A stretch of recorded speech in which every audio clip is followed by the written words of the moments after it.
if I buy a franchise, the franchise is going to have a really good system to follow. It's going to have name brand recognition. The marketing is already going to be put in place. All of these things that most candidates think about why they're thinking franchising is a good idea.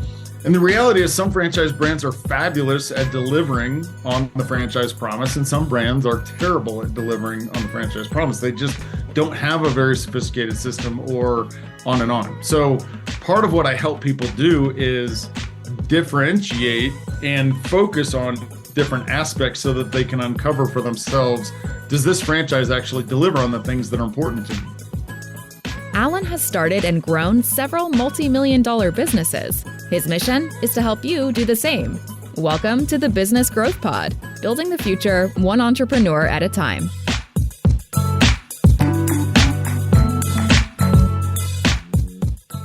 Hey everyone, welcome to the Business Growth Pod. I'm your host, Allan Draper. I'm excited for our guest today. Before we get there, make sure that you hit the subscribe button or the follow button on the platform that you listen to this on so that you don't miss any new episodes. Also, do me a favor real quick. If you haven't left me a review, go ahead and leave me a review.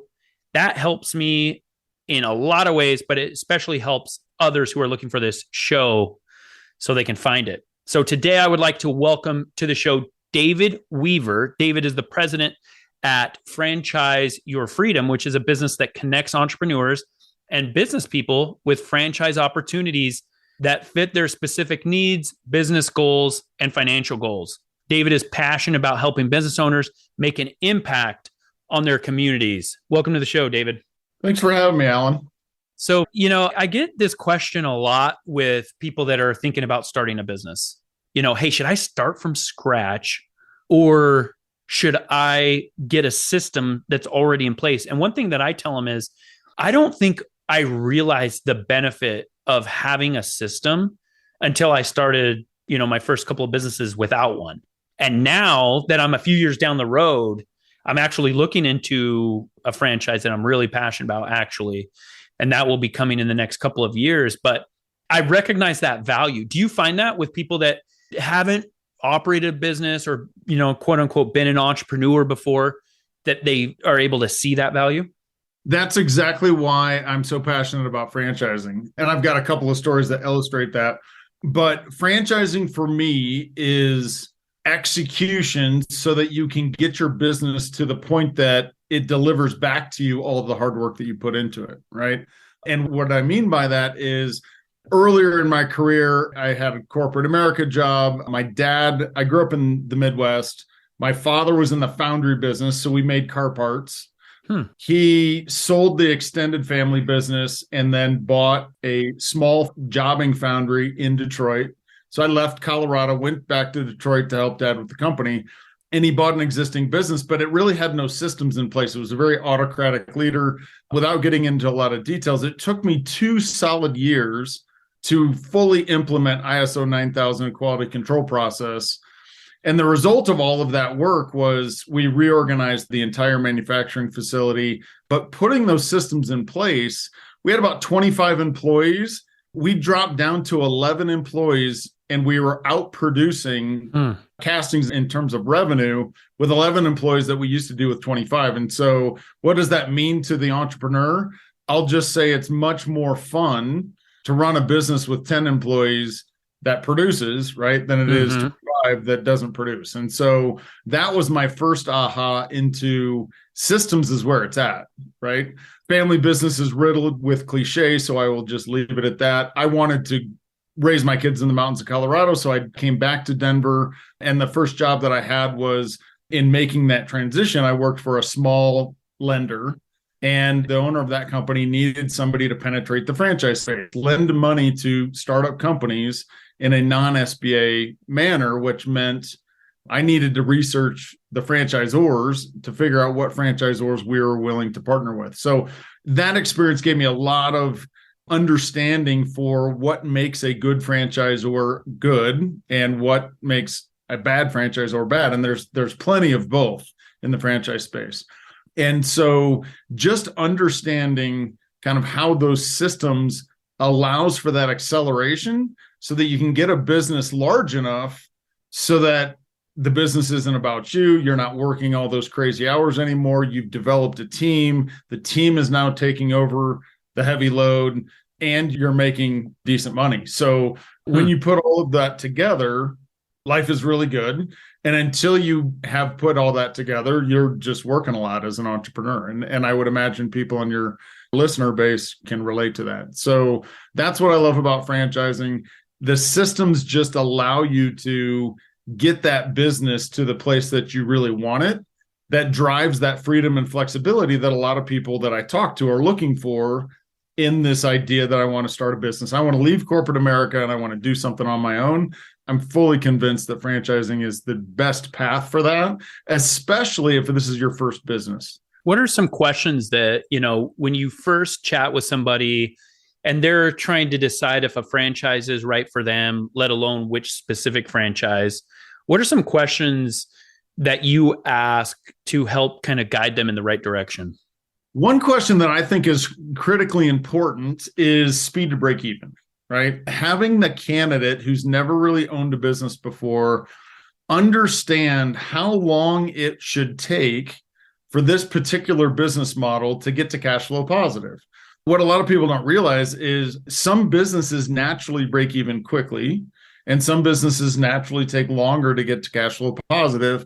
And that is fundamental to that industry segment or that particular business model. The reason I think this is so important is anybody that's run a business or started a business from scratch hard and the business isn't making money and you're not paying yourself anything, right? And so when you think about sort of mapping out your business plan and how long this takes to get the business to break even, it seems like a math equation, right? It seems like, if I lose $10,000 a month and the business should break even in 9 months, I need $90,000 in working capital so that I've got the business to tip over into profitability. The reason I really point this out is it's an emotional question. The real question I'm asking in that is, when are you going to be so worried about money that you're making money decisions rather than business decisions, right? Because we got to build that business. And so it's also kind of tied into risk tolerance, right? So how much tolerance do you have for this startup phase? And tipping over, that tipping point is critical to any business's success, which is why I like to emphasize that point. What are some questions or what are some topics or some things that you take into consideration in pointing somebody toward one franchise over another? And this is coming from somebody, I actually don't know that much about the franchise model, and I understand the concept of it, but it feels like, for a layperson, and I hope this isn't offensive, but it feels like, man, they're pretty much all the same. It's like, and even the fees can be really similar. So how do you help guide somebody to find that right fit? It's a very good point. And it is a common sort of misconception that all franchises are the same and all I need to do is buy a franchise, any franchise, and they're going to deliver on these things that I'm thinking that a franchise should deliver on, right? I actually coined that phrase. I call it in my consultation, the franchise promise, right? If I buy a franchise, the franchise is going to have a really good system to follow. It's going to have name brand recognition. The marketing is already going to be put in place. All of these things that most candidates think about why they're thinking franchising is a good idea. And the reality is some franchise brands are fabulous at delivering on the franchise promise, and some brands are terrible at delivering on the franchise promise. They just don't have a very sophisticated system, or on and on. So part of what I help people do is differentiate and focus on different aspects so that they can uncover for themselves, does this franchise actually deliver on the things that are important to me, right? And so that's basically the understanding what this particular franchise is going to deliver in the business model that you're buying into, and how comprehensive is that business model. And so some good questions are around systems, technology, employees, et cetera. What does the support look like, and how does that support show up if support's important to you, and that kind of thing. But getting back to your original question, what are some things that would differentiate or have me have a candidate look at one particular franchise versus another? Would be customer acquisition strategy, right? So some businesses are naturally sales driven and some businesses are naturally marketing driven, right? So The example I always give is the $5 foot long on Tuesday, right? That's a Subway, right? Subway's advertisements are pulling people into the store specifically on Tuesday by giving a deal or a buy one get one free or something like that. Marketing driven customer acquisition is different than sales driven customer acquisition. So think of a painting franchise or a roofing franchise, right? You're going to have a sales team actively going out into the market to draw that customer base or build your sales funnel.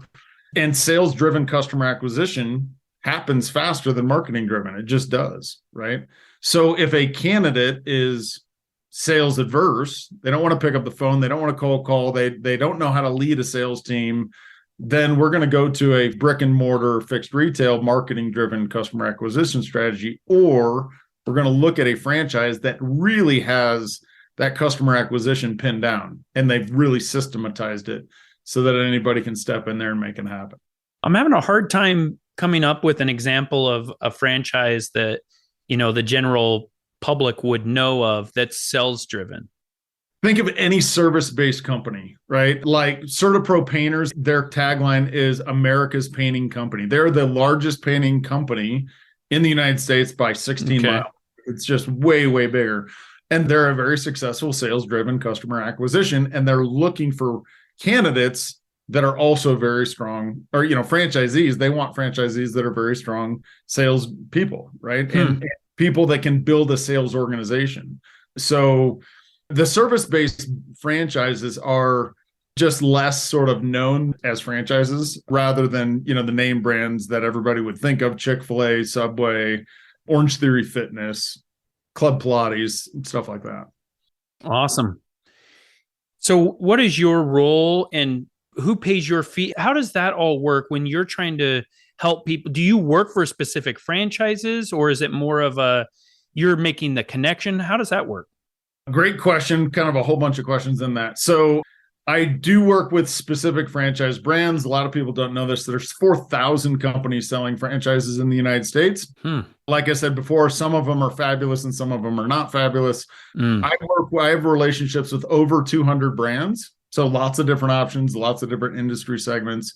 And my service to the candidate is free. And the way that works is very similar to that of an executive recruiter. I get paid by the franchisor based upon successful placement, just like a headhunter gets paid for finding a president or a COO for a company. Yeah, that makes sense. That's nice, especially because you have so many options. That's a lot. That's a lot more than I thought you were going to say.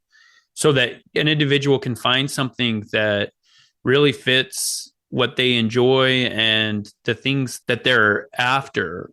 One thing that I hear a lot about is, and I know that there's a scale, but a lot of people want to know, how much money do I have to have? How much in assets, raw assets, net worth do I need to have in order to qualify for a franchise? And I know that it's different depending on the franchise, but what would be like just kind of a scale? What would be kind of the minimum to what, would be on the higher end for that?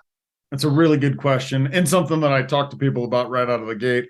So just in the 200 brands that I'm working with, we have all in investments that are under 100,000. So you're probably going to need, 50 to 70,000 liquid. And then let's say it's 90 to 120,000 would be kind of a good range for that small, lower level franchise. You might get some leverage in an equipment package in a van, right? So you need a specific kind of equipment. So that would be the difference. Net worth, usually around 200, liquidity around 50 for the lower investment ranges. When you get into kind of the standard service-based companies I was mentioning, painting, flooring, roofing, gutters, windows, those are more in that 150 and can kind of climb up to 250 to 300 range. So, net worth is going to be a little bit higher, liquidity, about the same, 50 to 70,000. And that has a lot to do with the kind of loan that can go with that kind of a company. When you get into the traditional brick and mortar, think of a grocery anchored strip center, 1,500 square feet. that looks like a Subway or a Jimmy John's, a fitness, a tutoring concept, and just envision what's in a strip center. Most of those are franchises, by the way. Those start around 300-ish and kind of climb up to as much as 6, 7, 800,000. So a good sweet spot might be $500,000 to get one of those open. The SBA is going to look for about a 25 to 30% cash injection, being conservative. So, simple math, 300,000, you need 100,000 in cash to do a $300,000 project, give or take what your credit looks like in the whole loan scenario. And then we do have options that go up to 3.5 million as the initial investment, right? So there's a lot of variation between just the brands that I work with. Are there people that you talk to where you get to the point where you're like, you know what? I don't know that a franchise is the best fit for you. Either you need to work for somebody else, or maybe you should start your own business. Do you ever have those conversations? All the time. And I'm a big fan of franchising, clearly, because this is where I invest my own money and I spend a lot of time. But that doesn't mean that everybody is a good franchisee or a good fit for a franchise. And so my sort of general thought is there's 3 buckets of people, right? The person that doesn't have the risk tolerance to actually put their money into the game and step out and deal with that time frame to break even that I was referring to. That person looks like an employee, right? And on the other end of the spectrum, the person that doesn't value the structure and the system that you're buying into, that person really looks like, the entrepreneur. And if you feel like the franchisor fees are too high, or, they're always controlling you and telling you what you can do and can't do, that's a fantastic discovery in the discovery process, or your underwriting, the due diligence process, because that person should not be a franchisee. I would rather them not do that, because they're going to be frustrated. The franchisor is going to be frustrated. A franchisee looks like typically a seasoned corporate executive. They've had P&L responsibility in the past. They know how to hire and fire people. And they really kind of don't feel like they need permission anymore. They know what they need to do to get it done. That's a really good franchisee. And they also appreciate the structure and the system that's been created for them so that they can just execute against the plan. And so that person looks like a franchisee. Military folks are fabulous franchisees because they're sort of trained and built to operate a plan, right? And work with the system. So not everybody's fit for franchising, for sure. It feels like to me that I'm an entrepreneur. Obviously, I've started a number of companies. So I like the autonomy. I do value the systems. But I feel like there are some franchises out there that allow a little more input or a little more feedback from their franchisees than others. Is that accurate? Yeah. One of the questions I talk to people about are, do you like the idea of an established brand or an emerging concept, right? Because it's not about the business, it's about the franchisor. An established franchisor is naturally going to have, learning curve and reiteration of their business model.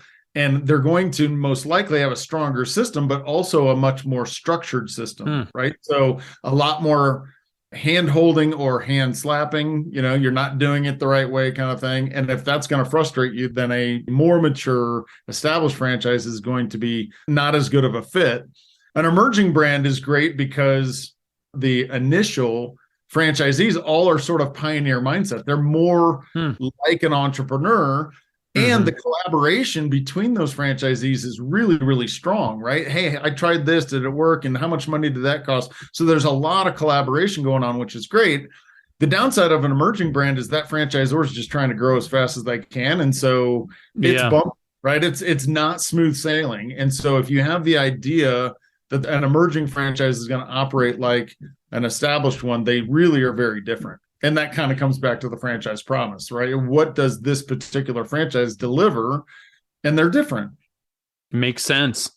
Well, David, where can people go to learn more about what you do and how you can help them make a decision one way or the other about owning a franchise? My website is www.franchiseyourfreedom.com. I've got a whole list of podcasts that I've been a guest on. I've got a YouTube channel with some videos where I'm just talking about business ownership. Really the best way, if you want to get a hold of me, is dweaver@franchoice.com. That's my email. Reach out to me in an email. Let's schedule a call and just hash it out. Where are you in the investigation process? how can I help? But my website has a lot of good tools on it that will kind of facilitate that conversation forward. Love it. Well, thanks for your time, David, and wish you nothing but success in the future. Thank you very much. Glad to be on the show. If you've enjoyed today's podcast, please leave us a rating. And for daily inspiration and business tips, follow Allan on Instagram. Until next time, remember, we build the future one entrepreneur at a time.